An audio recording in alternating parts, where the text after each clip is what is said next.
Bonjour et bienvenue à vous tous, où que vous soyez, pour cette étude hebdomadaire de Viens et suis-moi. Cette semaine, comme vous le savez, nous allons étudier Mosia 4 à 6, c'est-à-dire la suite du discours du roi Benjamin que nous avons initié la semaine dernière. Mais avant de nous lancer dans l'étude même du texte, j'aimerais rappeler à ceux qui n'ont pas encore fait l'essai que nous avons depuis quelques semaines une autre vidéo qui est enregistrée par Aline Conti, qui s'intitule Les pensées d'Aline, qui suit le même programme, mais avec une approche plus personnelle, d'expérience et de vécu et de sentiments. Donc, si vous n'avez pas encore écouté, je vous y encourage. Je l'apprécie beaucoup et je pense que c'est vraiment un bon complément à ce que nous essayons de faire ici avec ces vidéos. Donc, n'hésitez pas, La pensée d'Aline, sur YouTube aussi, bien sûr, au centre des Écritures. Bien, nous voici donc dans cette suite du livre de Mosia, et c'est la fin du discours du roi Benjamin. Ce discours offre l'avantage, évidemment, de nous donner un certain nombre de visions profondes sur ce qu'est un bon dirigeant et sur l'exemplarité de ces hommes et ces femmes que nous pouvons prendre pour modèle sans craindre de nous fourvoyer. Bien évidemment, la confiance, elle est surtout dans ce que l'esprit peut nous manifester, mais il y a des personnes qui illustrent ces principes que nous trouvons dans les Écritures et ici dans le livre de Mormon. Et le roi Benjamin est sans aucun doute l'un des meilleurs exemples que l'on puisse suivre. Ce qui est intéressant aussi dans le discours du roi Benjamin, c'est qu'il nous aide à comprendre que dans la mesure où nous saisissons la relation que nous avons avec Dieu, cela a des implications dans notre relation avec les autres, avec notre prochain, avec ceux qui nous entourent. C'est un point important parce que finalement, en suivant un dirigeant, je crois qu'on apprend davantage à savoir comment nous comporter vis-à-vis de ceux qui sont à nos côtés, près de nous, euh, familiers ou moins familiers. J'ai pensé que cela pourrait être une bonne chose que de faire un peu un récapitulatif dans ce discours du roi Benjamin. Et puisque c'est cette semaine que nous commençons avec le chapitre 4, je voulais reprendre le verset 2 et 3 du chapitre 4. Dans le verset 2, nous lisons. Et elle s'était vue dans son état, alors elle, c'est la multitude, hein, le peuple, elle s'était vue dans son état charnel, encore moins que la poussière de la terre, et elle s'écria d'une seule voix, disant, Ô, sois miséricordieux, et applique le sang expiatoire du Christ, afin que nous recevions le pardon de nos péchés, et que notre cœur soit purifié, car nous croyons en Jésus-Christ, le Fils de Dieu, qui a créé le ciel et la terre et toutes choses, qui descendra parmi les enfants des hommes. Donc évidemment, dans la position là des Néphites, c'est un événement qui doit se produire dans l'avenir. Quelques années plus tard. Donc ici, nous avons la réaction du peuple. Jusqu'à maintenant, nous avons entendu ce que le roi Benjamin a enseigné, et là, nous avons ce que ce discours a causé dans l'esprit, dans le cœur du peuple, et sa volonté de suivre le Seigneur et d'appliquer le sang expiatoire de Jésus-Christ à travers cette miséricorde. Et nous avons le verset 3, où il nous est dit, « Et il arriva que lorsqu'elle eut dit ces paroles, la foule, la multitude, l'Esprit du Seigneur vint sur elle, et elle fut remplie de joie, ayant reçu le pardon de ses péchés, et ayant la conscience en paix, à cause de la foi extrême qu'elle avait en Jésus-Christ, qui allait venir, selon les paroles du roi Benjamin, que les paroles du roi Benjamin lui avaient dites. Donc, on a une expérience que nous avons vue déjà avec Enos, hein, qui prie, qui reçoit le pardon de ses péchés et qui ressent une joie profonde. Mais là, c'est tout le peuple, c'est toute la multitude qui ressent ces mêmes choses. Et on voit bien que à partir du moment où ils ont pris conscience de l'importance de Jésus-Christ, de son sacrifice expiatoire et de la possibilité d'obtenir le pardon à travers Jésus, eh bien, ils éprouvent cette joie particulière. Et au verset 5, nous lisons, « Car voici, si en ce moment la connaissance de la bonté de Dieu vous a fait prendre conscience de votre néant et de votre état vil et déchu, et si vous êtes parvenu à la connaissance de la bonté de Dieu et sa puissance incomparable, verset 6, de sa sagesse, de sa patience, de son longanimité envers les enfants des hommes, et aussi de l'expiation qui a été préparée dès la fondation du monde, afin que le salut parvienne ainsi à celui qui place sa confiance dans le Seigneur, et est diligent à garder ses commandements, et persévère dans la foi. Eh bien, si on a ressenti tout cela, on peut recevoir le pardon de nos péchés, et également, évidemment, le salut. Donc, tous les versets qui vont suivre sont des versets pour nous expliquer et nous faire comprendre combien, lorsque nous avons reçu cette conviction, cela va changer notre vie. Valérie, bien évidemment, je te souhaite aussi la bienvenue dans cette présentation d'aujourd'hui. C'est une joie de t'avoir de nouveau. Et je te laisse la parole pour que tu puisses peut-être nous aider à revoir comment le discours de Benjamin a, étape par étape, aidé le peuple à arriver à ce point où ils ont le désir de voir le sacrifice expiatoire du Christ s'appliquer à eux-mêmes. Bonjour à tous. Dans la première partie de son discours, dans le chapitre 2 du livre de Mosia, le roi Benjamin a déjà expliqué. L'homme n'est rien, car Dieu lui donne le mouvement et l'être, donc il lui est redevable. Il n'est rien, car même lorsqu'il fait ce que Dieu lui demande, il est béni, et donc lui est encore redevable. Et de toute façon, il est même moins que la poussière de la terre dont il est fait, et reste un serviteur inutile. Dans le chapitre 3, vous vous rappelez, le roi Benjamin a rapporté les enseignements de l'ange, enseignements sur Jésus-Christ, sur sa venue et son sacrifice. Il enseigne que l'homme naturel est charnel, sensuel, diabolique et l'ennemi de Dieu.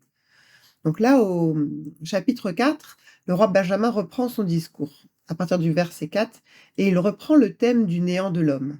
« Car voici, si en ce moment la connaissance de la bonté de Dieu vous a fait prendre conscience de votre néant et de votre état vil et déchu, » on peut voir là donc que le thème du néant de l'homme est comme un fil rouge dans le discours du roi Benjamin.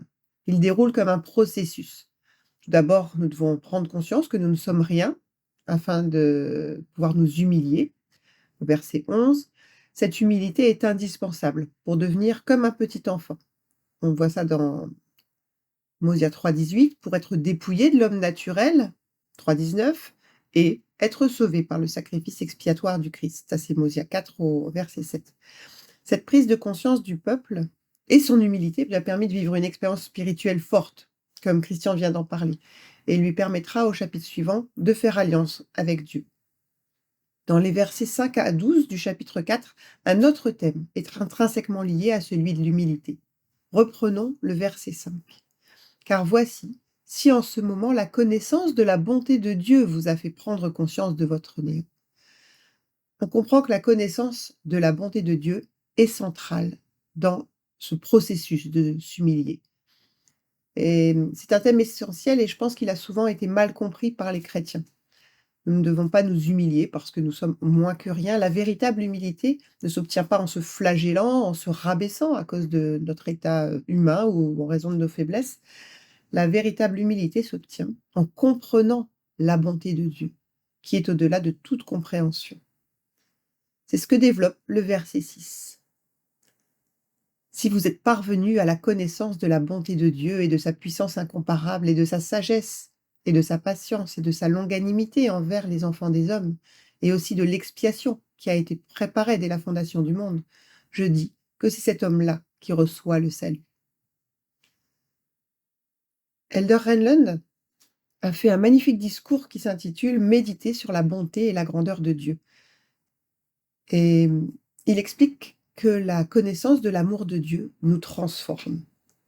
La constance avec laquelle les prophètes nous supplient de méditer sur la bonté de Dieu est frappante. Il y a de nombreuses références ici dans le discours si vous voulez aller les voir. Notre Père céleste veut que nous nous souvenions de sa bonté et de celle de son Fils, non pour leur satisfaction personnelle, mais pour l'influence qu'un tel souvenir a sur nous. Quand nous méditons sur leur bonté, notre perspective et notre compréhension grandissent. En réfléchissant à leur compassion, nous devenons plus humbles, plus prompts à prier et plus résolus. Donc pour recevoir le salut, l'humilité est indispensable. Pour cette humilité, il est important de méditer et de comprendre la profondeur de l'amour de Dieu. 2 conditions s'ajoutent, la foi et le repentir, au versets 9 et 10. Et au verset 11-12, le roi Benjamin a fait un résumé magnifique de l'état béni de celui qui s'est engagé dans ce processus. De même que vous êtes parvenus à la connaissance de la gloire de Dieu, ou si vous avez connu sa bonté et goûté à son amour et avez reçu le pardon de vos péchés, ce qui cause une joie aussi extrême dans votre âme. Voilà, on continue. Et voici, je vous dis que si vous faites cela, vous vous réjouirez toujours et serez remplis de l'amour de Dieu et conserverez toujours le pardon de vos péchés. Et vous progresserez dans la connaissance de la gloire de celui qui vous a créé, ou dans la connaissance de ce qui est juste et vrai. S'humilier en apprenant à comprendre l'amour de Dieu est donc source d'une grande joie. Une promesse puissante est également faite dans ce verset, celle de conserver le pardon de nos péchés. Pour cela, je vous renvoie à un discours d'Elder Bednar dans la conférence d'avril 2016 qui traite de ce sujet en rapport avec le rôle des ordonnances de la prêtrise, dans le fait de garder toujours le pardon de nos péchés. Donc les versets 6 à 11 nous redonnent, comme vient d'expliquer Valérie, ce processus à travers lequel l'homme prend conscience de son néant, on pourrait dire. Hein.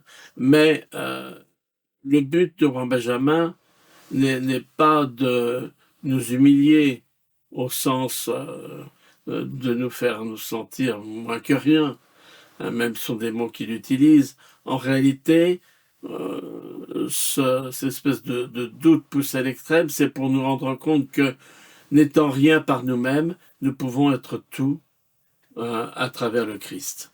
Et c'est la promesse qui nous est faite que nous pouvons devenir semblables à Jésus-Christ. Si nous parcourons dans le chapitre 4 les versets 12 à 30, nous avons là véritablement la description des attitudes, des qualités d'un vrai disciple. Le roi Benjamin nous a montré les qualités du vrai dirigeant, mais un dirigeant n'a d'efficacité que si ses disciples sont prêts à suivre avec humilité, en suivant l'esprit, l'exemple de ce dirigeant.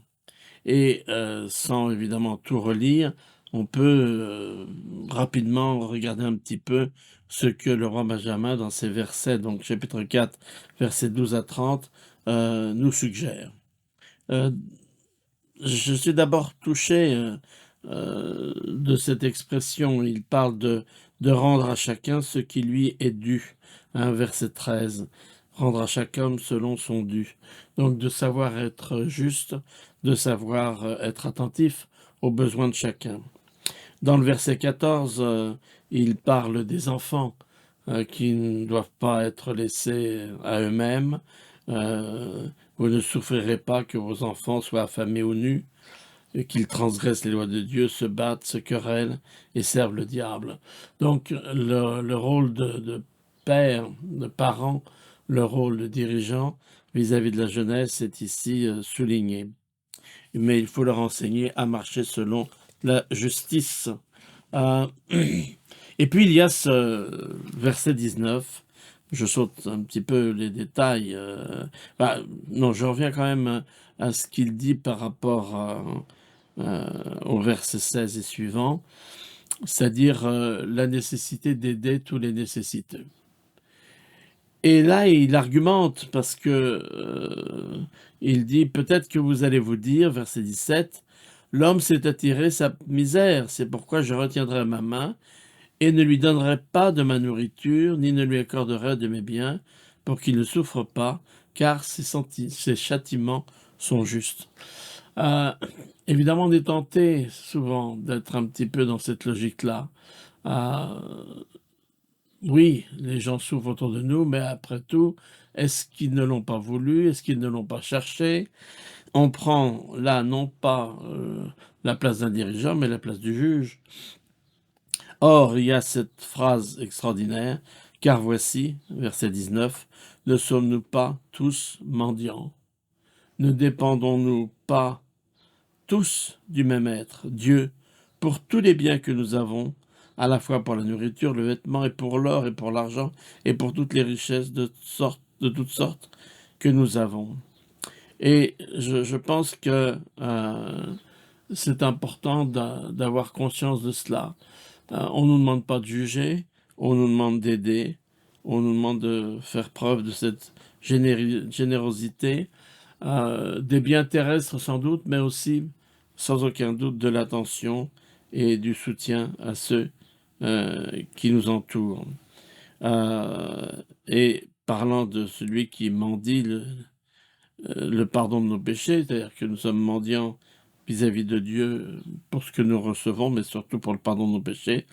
Et a-t-il souffert que vous mendiez? Dieu a-t-il souffert que vous mendiez en vain? Non, il a déversé son esprit sur vous et a fait que votre cœur soit rempli de joie, et a fait que votre bouche soit muette, de sorte que vous ne pouviez trouver à vous exprimer tant votre joie était grande. Donc ce parallèle, encore une fois, il est extraordinaire. Le roi Benjamin nous aide à comprendre que certes, on pourrait parfois être tenté de juger les autres et d'être celui qui va décider qui a besoin et qui n'a pas besoin. Or, Dieu est là, notre exemple suprême, qui nous aide, quelle que soit notre situation, et qui ne permet pas que nous mendions en vain. C'est-à-dire qu'il est prêt, dans sa grande miséricorde, à nous aider, malgré, bien souvent, notre indignité. Alors, voilà, et il va même, plus loin puisqu'il dira, que ceux qui n'ont rien, doivent arriver, c'est-à-dire que, ils n'ont pas les moyens de donner à ceux qui ont besoin, mais, il faut que, déjà dans leur cœur, sincèrement, ils aient ce désir d'aider. Même s'ils ne le peuvent pas matériellement, s'ils l'ont dans le cœur, c'est déjà l'essentiel. Ce qui nous montre encore une fois que heu, c'est pas faire la charité dont il est question ici, c'est d'être charitable. Hein, ce mot caritas, c'est l'amour. La charité est l'amour pur de Dieu. Heu, Nous verrons ça dans les livre de Mormon par la suite. Mais c'est l'exemple qui nous est demandé, de savoir nourrir les affamés, verset 26, vêtir les nus, visiter les malades, leur apporter du soulagement, tant spirituellement que temporellement selon leurs besoins. Et on ne peut pas ne pas évoquer ce que Christ dira, hein. J'étais nu et vous m'avez vêtu, j'avais faim, vous m'avez donné à manger, j'avais soif, etc. J'étais en prison, vous êtes venus me visiter. Et les disciples diront: «Mais quand avons-nous vu nu? Quand avons-nous nourri? Quand avons-nous fait ceci et cela?» Et il leur enseignera cette grande leçon: «Chaque fois que vous avez fait cela au plus petit d'entre vos frères, c'est à moi que vous l'avez fait». Donc il y a, un lien, oui, une façon, où tout ce que l'on peut faire pour notre prochain, nous le faisons pour Dieu, et tout ce que nous faisons pour Dieu doit être aussi fait pour notre prochain. Souvenez-vous que lorsque vous servez votre Dieu, c'est aussi l'homme que nous servons, et lorsque nous servons l'homme, c'est Dieu seulement que nous servons. Le roi Benjamin nous a déjà enseigné cela. Alors voilà, et je saute à la fin de ce chapitre 4. Déjà, le verset 27, moi, c'est un de mes versets favoris.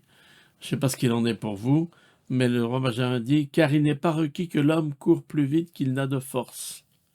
Ça, c'est là aussi de la sagesse. Hein. Tout doit se faire avec sagesse et ordre. C'est-à-dire, il ne s'agit pas d'aller dans l'extrême. Tout doit être une question d'équilibre. Il ne faut pas courir plus vite qu'on a de force. Et en outre, il est nécessaire d'être diligent pour remporter le prix. Donc, l'ordre, on pourrait peut-être dire aujourd'hui l'équilibre dont il est fait mention ici par le roi Benjamin, c'est cet équilibre entre la diligence à aider, mais aussi la sagesse de ne pas essayer de faire plus que ce que nous pouvons. Et ça, je crois que tout disciple doit apprendre cela. Et ça n'est pas toujours facile de faire la distinction. Et j'arrive donc au verset 30, que vous connaissez bien. Mais il y a une chose que je peux vous dire, c'est que si vous ne veillez pas à vous-même, et à vos pensées, et à vos paroles, et à vos actes, et n'observez pas les commandements de Dieu, et ne continuez pas dans la foi de ce que vous avez entendu concernant la venue de notre Seigneur, jusqu'à la fin de votre vie, vous périrez. Ô maintenant, et maintenant, ô homme, souviens-toi et ne péris pas. Alors nous arrivons à la fin du discours de Benjamin. Ce dernier testament, ce dernier témoignage qu'il donne. Et je vous ai mis ici une citation de président Packer, qui était membre du Collège des 12 et président des 12, et qui a souvent parlé de repentir, et qui nous dit « L'Évangile nous enseigne que l'on peut être soulagé du tourment et de la culpabilité en se repentant. Il n'y a pas d'habitude, de dépendance, de rébellion, de transgression, d'offense qui ne puisse être complètement pardonnée, comme cela est promis, sauf pour le petit nombre de ceux qui prennent le chemin de la perdition après avoir connu une plénitude. Le grand matin, continue le Packer du pardon, ne se produira sans doute pas immédiatement. N'abandonnez pas, si vous n'y arrivez pas du premier coup. La partie la plus difficile du repentir est souvent de se pardonner à soi-même. Le découragement fait partie de l'épreuve. N'abandonnez pas, ce matin radieux viendra. Alors, la paix de Dieu, qui surpasse toute intelligence, reviendra dans votre vie. Philippiens 4,7. Alors, comme lui, vous ne vous rappellerez plus vos péchés. Comment le saurez-vous? Vous le saurez. Et il renvoie au chapitre 4 de Mosia. Donc nous avons là véritablement le moyen d'avoir cette conscience en paix et de pouvoir voir arriver ce matin radieux dont il parle. Et donc on a ici la fin du discours, ou plutôt la réaction du peuple au discours du roi Benjamin. Et tous s'écrièrent d'une seule voix, disant « Oui, nous croyons toutes les paroles que tu as dites, et aussi nous savons qu'elles sont sûres et vraies, à cause de l'Esprit du Seigneur omnipotent, qui a produit un grand changement en nous, ou dans notre cœur, de sorte, et là c'est une phrase que je trouve extraordinaire, de sorte que nous n'avons plus de disposition à faire le mal, mais à faire continuellement le bien. » Changement extraordinaire, fabuleux, plus aucune disposition à faire le mal, mais à faire le bien continuellement. C'est pas quelque chose qui se fait en un jour, je suppose. Et ça demande de notre part des efforts. Et président Benson avait cité cette phrase. Devenir semblable au Christ demande toute la vie. Bien souvent, le changement et la progression sont très lents, presque imperceptibles. Le repentir véritable implique un changement de cœur, pas seulement un changement de comportement. Le plus souvent, le repentir ne produit pas de changement spectaculaire, mais un mouvement progressif et constant vers la sainteté. J'aime cette idée que c'est plus un changement de cœur qu'un changement de comportement qui occasionne cette transformation. Et dans les versets 3 à 5, vous avez, tout dans le chapitre 5, vous avez la description de ce changement qui se produit en nous à travers la foi, foi dans leur dirigeant ici, le roi Benjamin, mais foi en Jésus-Christ. Et nous sommes disposés à conclure, verset 5, avec notre Dieu, l'alliance de faire sa volonté et d'être obéissants à ses commandements, dans tout ce qu'il nous commandera, tout le reste de nos jours, afin de ne pas attirer sur nous un tourment sans fin, comme l'ange l'a dit, afin de ne pas boire à la coupe de la colère de Dieu. Je crois que c'est important de comprendre que le changement de cœur, plus que le changement de comportement, va nous amener véritablement à obéir, à faire la volonté de Dieu, à être disposé, mais que c'est aussi la volonté de faire une alliance. Donc, le chemin des alliances, c'est le chemin du changement, qui parfois ce changement peut être imperceptible, comme le dit ici président Benson, mais qui est réel aussi. Et chaque fois que nous accomplissons ou nous contractons une alliance avec Dieu, c'est aussi en démonstration de la confiance que nous avons en lui. Alors,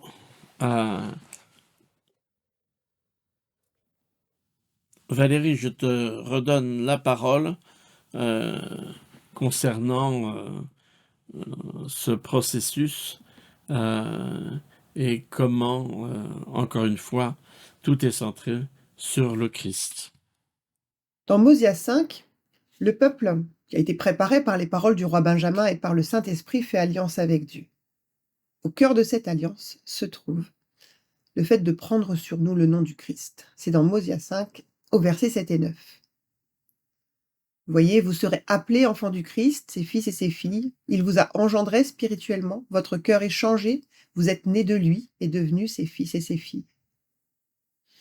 C'est pourquoi je voudrais que vous preniez sur vous le nom du Christ, vous tous qui avez conclu avec Dieu l'alliance d'être obéissants jusqu'à la fin de votre vie. Donc le nom du Christ, on comprend bien, a été donné au peuple qui a fait alliance avec lui. On sait que nous sommes tous enfants de Dieu, qui que nous soyons sur la terre. Mais ceux qui font alliance avec Jésus-Christ et qui sont nés de lui sont appelés fils et filles du Christ. C'est une expression qui est bien moins courante qu'enfants de Dieu. Le roi Benjamin les invite ensuite à prendre sur eux le nom du Christ. Qu'est-ce que cela signifie? Comme vous le savez, il s'agit de mettre le Seigneur au centre de nos vies en nous efforçant de penser, d'agir, comme il le ferait en acceptant que sa volonté se fasse et non la nôtre, en étant ses témoins en tout temps et en tout lieu. Donc cela recouvre de nombreux aspects. Cela ne peut pas se réduire à un seul domaine. Les paroles du roi Benjamin montrent bien que ce n'est pas un événement qui se produit une fois à la conclusion de l'alliance. C'est vraiment quelque chose qui se fait sur la longueur. Dellin H. Oaks développe bien cet aspect auquel nous ne pensons pas toujours. Il est important de comprendre que lorsque nous prenons la Sainte Seine, nous ne témoignons pas que nous prenons sur nous le nom de Jésus-Christ.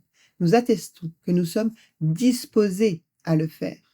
Le fait que nous ne faisons que témoigner de notre bonne volonté suggère que quelque chose d'autre doit se produire avant que nous ne prenions réellement, au sens le plus important du terme, ce nom sacré sur nous. Ces paroles m'ont vraiment fait réfléchir. Notre disposition à prendre sur nous le nom de Jésus-Christ confirme notre engagement à faire tout ce qui est en notre pouvoir pour être compté parmi ceux qu'il choisira pour s'asseoir à sa droite et être appelé par son nom au dernier jour. Dans la suite de son discours, le roi Benjamin explique aux versets 11 et 12 que ce nom est écrit dans notre cœur et qu'il ne peut être effacé sauf par la transgression.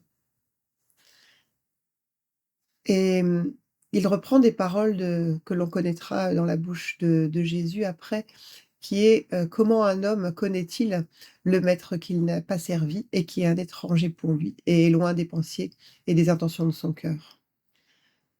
Donc ça veut dire que s'efforcer de prendre chaque jour le nom du Christ sur nous, c'est le moyen de connaître ce maître que nous aimons, de connaître sa voix, de pouvoir la reconnaître quand elle se fait entendre. Et je vous laisse libre, de lire et la petite parabole du verset 14 dont on ne parle pas souvent, mais je vous laisse y réfléchir. La promesse qui est faite lorsque nous prenons ou lorsque nous nous efforçons de prendre sur nous le nom du Christ et que nous parvenons à le faire au fil de notre vie est magnifique. Elle se trouve au verset 15. C'est pourquoi je voudrais que vous soyez constants et immuables, étant toujours abondants en bonnes œuvres, afin que le Christ, le Seigneur Dieu omnipotent, vous scelle comme sien, afin que vous soyez amenés au ciel, afin que vous ayez le salut éternel et la vie éternelle. Donc, je vous laisse méditer sur, ces belles paroles. Mosia 5 donc nous décrit les effets du discours du roi Benjamin. Le peuple croit, plus qu'il ne croit, on peut dire qu'il sait maintenant.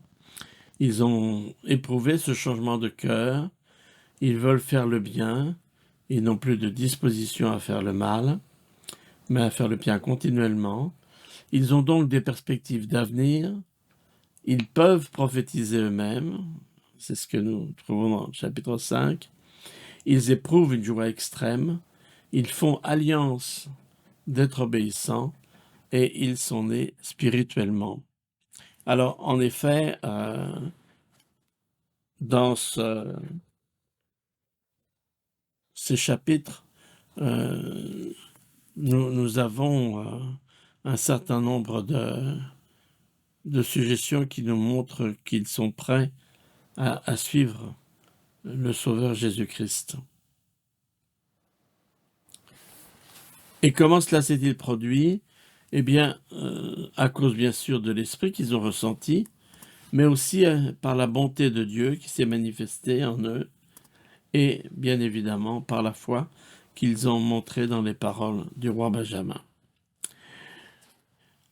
Ces chapitres donc de Mosia, ici 4 à 6, nous aident à comprendre comment l'Évangile peut changer notre vie.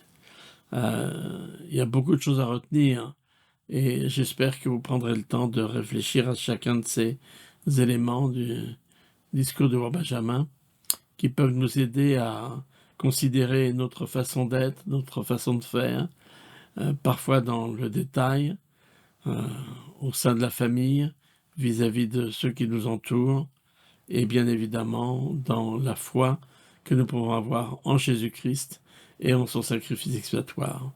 J'admire ce peuple qui, finalement, je dirais entre guillemets, n'a que la parole du roi Benjamin pour croire qu'un jour, dans le lointain, viendra Jésus pour expier les péchés du monde. Viendra le Sauveur, le Christ. Nous savons que les choses se sont produites. Peut-être que d'une certaine manière, c'est un peu plus facile. Il ne reste pas moins que c'est pas le fait, je dirais, historique qui compte, mais c'est la portée qu'on lui donne et la foi que nous avons dans le fait que Jésus a expié pour nos péchés. Alors, nous avons la possibilité de contracter des alliances. Celles-ci peuvent nous amener, bien sûr, au temple pour davantage d'alliances et participer.